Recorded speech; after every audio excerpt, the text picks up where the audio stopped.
지역의 이슈를 짚어드립니다. 헬로 이슈 토크 함께 하시죠. 지난해 2월 18일 대구에서 첫 코로나19 확진자가 발생한 지 1년이 지났습니다. 이제 대구는 K방역의 롤모델로 불리면서 안정화된 감염병 대응 모습을 보이고 있는데요. 26일부터 시작될 첫 백신 접종을 앞두고 코로나19 발생 1년을 돌아보는 한편 앞으로의 피해 지원과 극복 방안이 무엇이 될지 짚어보겠습니다. 기화서 경한대학원 대학교 커뮤니티 정책학과 교수 그리고 조정훈 오마이뉴스 기자와 함께합니다. 두 분 어서 오세요. 네, 안녕하십니까? 네, 반갑습니다. 먼저 코로나19 4차 유행을 우려하는 목소리가 나오고 있는데 현재 상황 먼저 짚어주실까요? 네, 설 연휴가 지나면서 코로나19 확진자가 계속해서 증가를 하고 있는데요. 예. 연속해서 300명대를 보이다가 계속 600명대로 지금 올라선 상황입니다. 그러니까요. 특히 충남 아산의 한 보일러 공장 그리고 경기도 남양주시에 있는 한 공장에서 100명이 넘는 확진자가 나왔거든요. 예. 이렇게 집단적으로 확진자가 많이 나오고 있는데 중앙안전재난대책본부에서는 설 연휴 동안에 그 사적 모임을 통한 확진자가 계속해서 늘어나고 있다. 또 그 대규모 사업장 그리고 종교시설 그리고 의료시설에서 집단 감염이 지속적으로 지금 발생을 하고 있다 이렇게 밝히고 있습니다. 여기에 그 대구, 경산 등에서도 계속해서 지금 확진자들이 늘어나고 있는데요. 맞습니다. 특히 경북에서는 그동안 그 한 자릿수를 유지를 했었습니다. 설 이전부터 계속해서 한 자릿수를 유지를 하다가 예. 지난 16일 그리고 17일 연속해서 지금 두 자릿수로 늘어났거든요. 특히 그 대구에서도 설 연휴에 봉화에 있는 한 그 여성분이 친정에 갔다 왔는데 그 이후에 또 확진이 됐어요. 예. 이렇게 설 연휴 이후에 확진자가 계속 늘어나고 있는데요. 설 연휴 이전에 그 아무래도 그 검사 건수가 2만여 건에 불과했는데 설 연휴가 지나면서 4만여 건으로 정상화되면서 확진자가 계속 늘어나는 경우도 있습니다. 그렇지만 지금 지역사회에 숨어 있는 확진자가 계속해서 나오는 게 아니냐 이렇게 보고 있고 이런 상황이 온다면은 4차 재유행이 다시 2, 3월이면 또 올 수도 있다. 이제 지금 2월이니까 3월, 4월에는 또 올 수도 있다. 지금 이렇게 지금 예상을 하고 있는 경우죠. 예. 지금 만약 이제 그 설 연휴 기간에서 이제 가족들, 친척들이 만나서 여기서 감염이 됐다면은 이제 2주가 상당히 지금 중요할 거라고 보고 있거든요. 그렇죠. 앞으로 2주 동안이 이 2주 동안에 방역 당국에서는 상당히 긴장을 하고 있고 또 우리 그 시민들도 상당히 그 조심을 해야 되지 않겠느냐. 방역을 철저히 더 지키면서 생활을 해야 되지 않겠느냐 이렇게 보죠.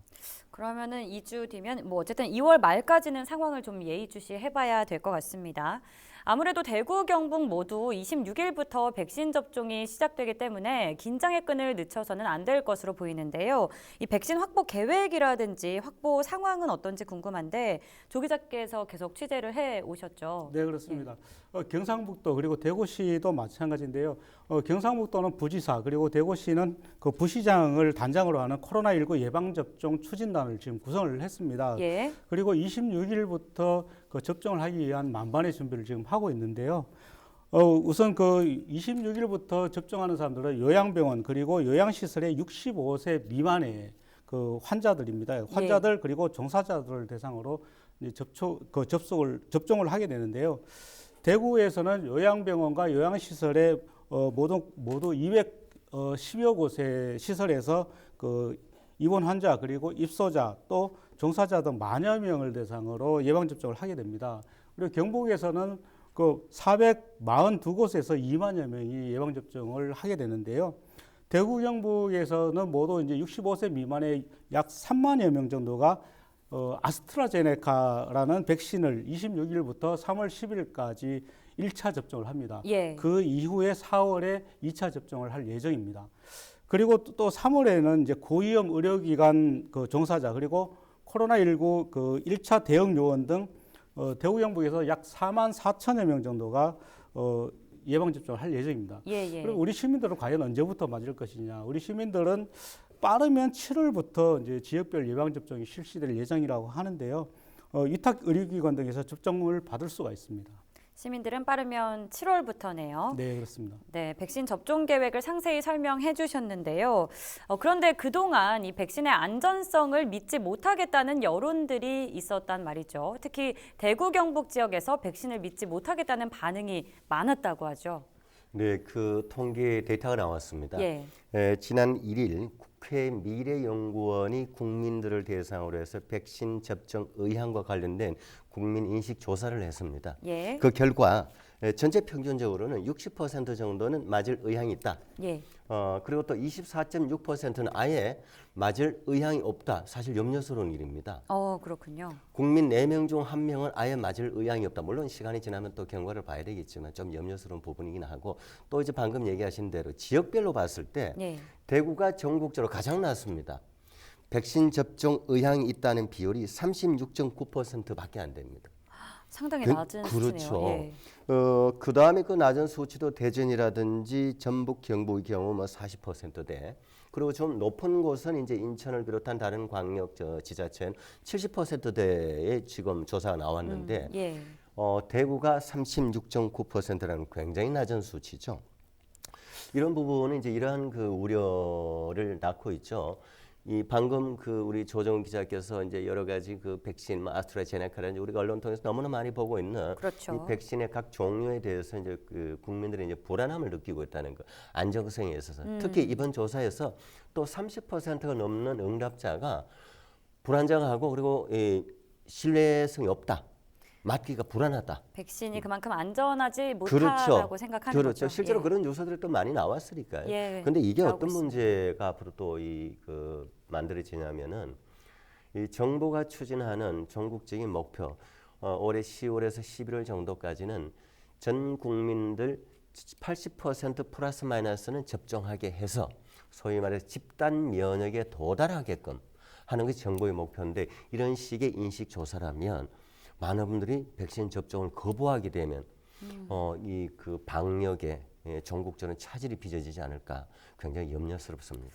네, 사실 지금으로선 백신에 거는 희망이 크고 사실 유일하다고 볼 수 있는데 이에 대한 안전성이 또 낮아서 신뢰가 떨어지는 우리 경북 지역 참 우려가 되는 상황이네요. 특히 이제 대구가 났다는 예. 게 굉장히 우려되죠. 이제 예. 빨리 이제 그 안정성 문제가 이제 불식이 되어서 많은 분들이 이제 맞도록 해야 되겠죠.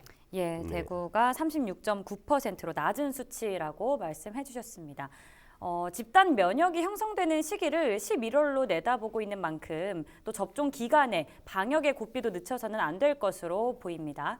자, 그러면 계속해서 지난해 2월 18일 대구에서 첫 확진자가 나온 후 1차 대유행을 겪은 대구 경북의 지난 1년을 좀 돌아보도록 할까요? 조 기자님께서 또 설명해 주시죠. 네, 작년이었습니다. 2월 18일 이전에 우리나라에서 1월 달에 첫 확진자가 나오면서 예, 대구 경북은 그나마 좀 청정 지역이 아닌가 이렇게 안심을 하고 있었거든요. 그랬죠. 그런데 2월 18일 날 첫 확진자가 나왔습니다. 그리고 전국적으로는 31번째 확진자가 나왔었는데요. 이 이후에 급격하게 많은 확진자가 나오기 시작을 했습니다. 불과 5일 만에 세 자릿수로 급증을 했고요. 또 그 11일 만인 2월 29일에는 가장 많은 확진자인 741명이 나왔습니다. 예, 한 달 동안 누적 확진자 수가 6천 명이 넘었고요. 또 어마어마했네요. 사망자 수도 50명이 넘었거든요. 이때는 그 확진자들이 그 병원에 가지도 못하고 집안에서 기다리다가 죽어간 사람들도 있었죠. 병상이 부족했죠. 네, 예. 그렇습니다. 굉장히 안타까운 일들이 많았는데요. 그렇기 때문에 또 방역 당국에서도 선별 그 조사나 또 역학 조사도 제대로 하지도 못했습니다. 우선 환자 받기에 급급할 정도로 굉장히 그 위급한 상황이었는데요. 예. 이 때문에 또 응급실, 대학병원의 응급실도 5군데 가운데서 4군데가 한꺼번에 폐쇄되기도 했습니다. 그리고 또 1차 유행 시기에는 이제 그 사실 신천지 대구교회발 확진자 수가 굉장히 많이 나왔거든요. 맞습니다. 이 때문에 이제 그 전국에서 처음으로 대구시가 행정명령 그리고 전수검사를 독려를 하게 됐고요. 또 감염 차단을 위해서 그 강력한 행정조치를 내리기도 했었습니다. 또 그 정부에서도 그 2월 23일이었죠. 2월 23일 날 감염병 그 위기 단계를 그 심각 단계로 전국에서 최초로 심각 단계로 상향을 했고요. 또 그 경북 청도의 그 대남병원은 이제 최초로 코호트 격리가 되기도 했었죠. 그리고 대구와 청도는 그 3월 13일이었죠. 특별 재난 지역으로 그 선포되기도 했었습니다. 예. 이후에 이제 그 여러 언론이나 또 SNS를 통해서 대구 봉쇄론이라든지 대구 코로나라든지 뭐 이런 안 좋은 이야기가 많이 나오면서 대구 시민들이 굉장히 불이익을 받기도 하고 그렇죠. 또 비난 여론에 시달리기도 했었거든요. 또 일부 기업에서는 대구 지역 기업과 그 교류를 끊기도 하고 또 SNS에서는 그 가짜 뉴스가 막 나돌기도 하면서 굉장히 곤혹스러운 상황이었습니다. 이때 대구 경북 시민들이 굉장히 힘들어했었는데 그렇지만 1년이 지난 지금 봤을 때 대구 경북 시민들이 굉장히 위대했다. 그리고 코로나 방역에 굉장히 열심히 참여하셨다. 이렇게 평가하고 싶습니다. 네, 뭐 신천지를 대구와 동일시하기도 하고 대구 봉쇄론이 나오기도 하면서 여러 가지 정말 어려움을 겪어냈는데요. 어쨌든 대구형 방역, 일명 D방역이 선방하면서 K방역의 모델이 되기도 했었는데 어떻게 보시나요? 그렇죠. 그 이미 많은 그 뉴스를 통해서 알려졌고 지금도 조금 이제 기억에서 멀어지는 듯합니다만 몇 예. 가지 좀 요약을 하면 먼저 이 대규모의 감염병 환자가 집중적으로 발생하니까 병원에서 수용이 안 되니까 예. 전국 최초로 이제 생활치료센터라는 것을 만들어서 그다음에 경증 환자를 수용하는 전국 최초의 시작이었고 또 이제 뭐 지금도 뭐 방송을 통해서 나옵니다만 이제 드라이브 스루 차에 탄 채로 검진을 받는 것. 그다음 또 하나가 이제 5월달 정도 접어들면서부터는 이제 대구도 이제 감염병 숫자가 확 줄어들었습니다. 예, 예. 그 전국적으로 조금 이제 안정화되어가는 추세였는데 예. 그럼에도 불구하고 대구는 대구광역시장이 선제적으로 마스크를 일상적으로 착용하는 처음에 저 반발이 굉장히 있었습니다. 그렇죠. 그러나 이제 그것이 그 이후에 다시 이제 가을 접어들면서 전국적으로 다시 이제 그 2차, 3차 유행이 이제 확산되니까 전국적으로 마스크를 이제 착용하는 게 이제 거의 뭐 보편화되는 그 시발점이 대구였다라고 예. 볼 수가 있죠. 또 하나는 이제 해외 입국자에서도 굉장히 이제 강력하게 대응을 했죠. 대구가. 그렇죠. 해외에서 대구로 들어오는 사람들에게 있어서는 무조건 전수 검사를 했고 그리고 이제 전수 검사해서 이제 경증이 됐든 중증이 됐든 격리를 할 거 아닙니까? 예, 예. 그러면 격리를 한 이후에 어느 정도 경과가 좋아져서 나아진 시점에도 격리를 해제할 시점에도 또 다시 한번 검사를 해서 이 문제가 있느냐 없느냐 예, 체크하게 검사에 되는. 오류가 없도록 그렇죠, 재확인을 그렇죠. 했네요. 예, 예. 그렇게 굉장히 꼼꼼하게 강력하게 대응을 했다. 이 네 가지가 대구의 소위 말해서 K 방역의 D 방역의 모델이다라고 예. 이제 이렇게 이제 알려지고 있고 또 이제 이러한 사례들을 대구시가 국제 기구를 통해서 또 화상 컨퍼런스를 통해서 이 경험을 공유하고 많이 알려지게 되었죠. 뭐 이런 부분도 어쨌든 결과론적으로 놓고 보면 좋은 현상이었고 좋은 과정이었으나 그러나 아직도 진행 중이기 때문에 안심할 수는 없는 거죠. 예, 설명을 들어보면 뭐 생활치료센터 도입에 드라이브스루 선별진료 시스템에 또 검사에 대한 그런 확실성까지 강화하면서 철저히 대구가 방역을 한 것 같은데요. 하지만 1차 유행 시기에 잊을 수 없는 아픔도 있습니다. 급격히 몰린 환자로 인해서 안타깝게 사망하는 일도 있었죠, 교수님. 네, 이 부분은 참 예. 시간이 꽤 지났습니다만 참 얘기가 참 너무 민망하고 죄송한데요. 당시에 17살 정유엽 군이죠. 예. 그 당시에 그 굉장히 심각해진 상황에서 이제 마스크 대란이 있었잖아요. 예, 이제 예. 마스크 사기 위해서 그 약국 앞에 장사진을 치고 줄을 서서 대기하고 했던 그런 와중에 이 정유엽 군도 이제 가족을 위해서 마스크를 이제 대리 수령하러 이제 사러 나왔다가 줄 서 있는 상태에 그날 마침 비가 왔습니다. 그래 좀 추웠겠죠. 예. 그러다 보니 이제 감기 기운이 생기면서 이제 결국은 이제 폐렴으로 아이고. 사망을 했다라고 하는 결과인데 너무나 안타깝죠. 10대 젊은 청소년이. 예. 그러나 이제 이 과정이 너무나 이제 전국적으로 이제 뉴스가 되었고 지금도 가슴 아픈 것이 빨리 좀 조치가 되었으면 좋았는데 그 시기가 코로나 시기와 겹치다 보니까 계속 코로나 검사만 한 겁니다. 검사도 그러면 좀 큰 곳에 가서 검사를 했으면 좋았는데 또 이제 그 지역에는 그 지역 정확히는 경산 지역인데 그 경산 지역에 가까운 선별 진료소 또 문을 닫았고 그 시간대에 예. 급기야는 좀 시간 늦게 대응이 돼서 대구에 있는 큰 대학병원으로 옮겨서 검사를 했는데 어쨌든 그런 와중에서 너무나 안타까운 이 희생이 있었죠. 정유엽 군 이름입니다. 이 자리를 빌어서 고 정유엽 군 명복을 빕니다. 예. 뭐 교수님의 설명을 네. 다시 또 세세히 들어보니까 더 마음이 먹먹해지고 네. 안타까움이 느껴지는데요. 어쨌든 무엇보다 또 최전선에서 뛰어준 의료진과 구급대원들의 활약 덕분에 우리가 여기까지 올 수 있었고 이겨내고 있는 것 같습니다. 이 부분도 좀 짚어주실까요? 네, 전국에서 많은 의료진들이 대구로 달려와 주셨습니다. 예. 제가 직접 만나서 그 고충을 듣기도 했었는데요.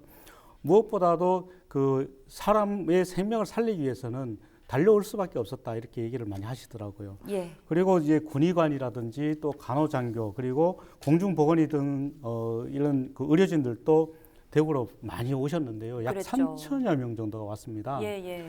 이분들은 그 대구를 살리기 위해서 달려왔었고 또 전국의 그 많은 국민들은 또 대구에 마스크라든지 손소독제라든지 방호복을 보내주셨거든요. 그렇죠. 이것만 해도 무려 1,300만여 점을 보내주셨습니다. 야. 이렇게 많은 국민들이 대구에 지원을 해주셨고 대구에 관심을 가져주셨기 때문에 대구가 빨리 회복을 할 수 있지 않았나 이렇게 보여지고요. 또 특히 이제 소방대원들이 대구로 많이 달려와 주셨습니다. 예. 지난 2월, 3월에 전국의 그 구급대원들이 대구로 달려왔는데요. 2월 말에 소방청은 그 대구 경북에 4차례에 걸쳐서 총 동원령을 내리기도 했었습니다. 그래서 이때 그 전국에 있는 구급차와 대원들이 대구로 와주셨는데 3월 초에는 소방대원들이 하루에 300명이 넘는 환자들을 이송을 했었고요. 특히 3월 8일에는 그 약 600명에 가까운 환자들을 이송을 했습니다. 소방대원들이 45일간 대구에서 그 이송한 환자들만 해도 6,600명이 넘는데요. 이때 당시에 그 소방대원들은 그 다른 환자들을 더 많이 이송을 하기 위해서 기저귀를 차고 성인용 기저귀를 차고 화장실도 못 가면서 이송을 했다라고 이야기를 했습니다. 굉장히 열정적으로 많이 도와주셨습니다. 그리고 환자들을 이송하면서 그 확진이 되지 않도록 방역을 하기 위해서도 굉장히 노력을 하셨는데요. 방역을 하기 위해서 그 해외여행 경력과 또 그 체온 측정을 먼저 꼼꼼히 했고요. 예. 그 다음에는 그 환자를 이송하고 난 다음에는 소독도 철저히 하면서 그 다른 환자가 또 추가로 감염되지 않도록 굉장히 노력도 많이 해주셨습니다. 야, 정말 뭐 설명을 들어보면 의료진 구급대원들의 활약은 뭐 더 말할 것도 없을 것 같고요. 우리 온 국민이 함께 싸워오지 않았나 싶습니다. 그렇게 1년을 싸워온 지금 하지만 여전히 연쇄 감염이 이어지면서 우리 주변에서는 겨우겨우 버티고 있다는 넋두리가 들려오기도 합니다. 이 코로나19 여파 얼마나 심각한 피해를 줬는지 점검을 해볼까요? 크게 보면은 그 취업자 숫자 그리고 또 하나는 이제 그 자영업자 이 업체를 이제 폐쇄한 숫자 이제 크게는 두 가지를 볼 수 있는데 먼저 대구 경북 전체 포함해서 폐업한 사업장 숫자가 대구 경북 다 포함해서 19만 8,800개. 아이고. 엄청난 숫자입니다. 어마어마하네요. 그렇죠. 예. 그리고 취업자 숫자를 놓고 봤을 때도 이 46,600명 정도가 감소했다는 것이고 예. 또 일자리 상황 더더구나 심각하죠. 경북이 이제 11,700명, 대구가 34,900명 정도 감소를 했는데 예. 이 시점에 전국에서 취업자 숫자 감소한 전체 프로테이지 21%가 대구 경북입니다. 그럼 10명 중 2명이 취업자 숫자 감소가 대구 경북이라는 얘기죠. 예, 엄청난 예. 숫자죠. 그다음 또 하나가 이제 이런 코로나 상황에 있어서 두 가지가 있습니다. 고용 안전의 이제 안전망 예. 고용에 있어서 이제 그 실업급여 지급액 그리고 지급자 숫자 이런 부분에서도 대구 경북이 다른 지역보다 상당히 높습니다. 이 지급액도 평균적으로 40% 이상 늘었고 이 지급자 숫자도 12% 14% 정도 대구 경북이 평균적으로 늘었습니다. 네. 아, 참 수치로 짚어주시니까 더 그 피해가 와닿습니다. 참, 네, 마음이 아픈데요. 마지막으로 앞으로의 대응에 필요한 것이 없는지 알아보는 게 중요하겠죠. 짧게 한 말씀 부탁드립니다. 네, 이제 그 코로나19 4차 대유행이 곧 올 수도 있다고 합니다. 예. 우리 시민들 지금까지 방역 철저히 해오셨고 또 마스크 철저히 착용하고 하셨는데 힘들더라도 조금만 더 버티면서 더 노력을 하셨으면 좋겠고요. 어쨌든 정부에서도 지금 4차 재난지원금을 마련을 하겠다고 하니까 모두가 같이 어려운 상황이지만 같이 노력을 했으면 좋겠습니다. 네, 우리 교수님도 같은 마음이실 네. 거라 생각하고 지금 네, 시간이 네. 없어서 의견 여기까지 듣겠습니다. 대구 경북 1차 유행이 시작된 지난해 2월 18일 그날로부터 꼬박 1년이 지났습니다. 앞으로는 4차 유행에 대비하는 한편 추가적인 피해 지원책 마련도 필요할 것 같습니다. 시청해주신 여러분 고맙습니다.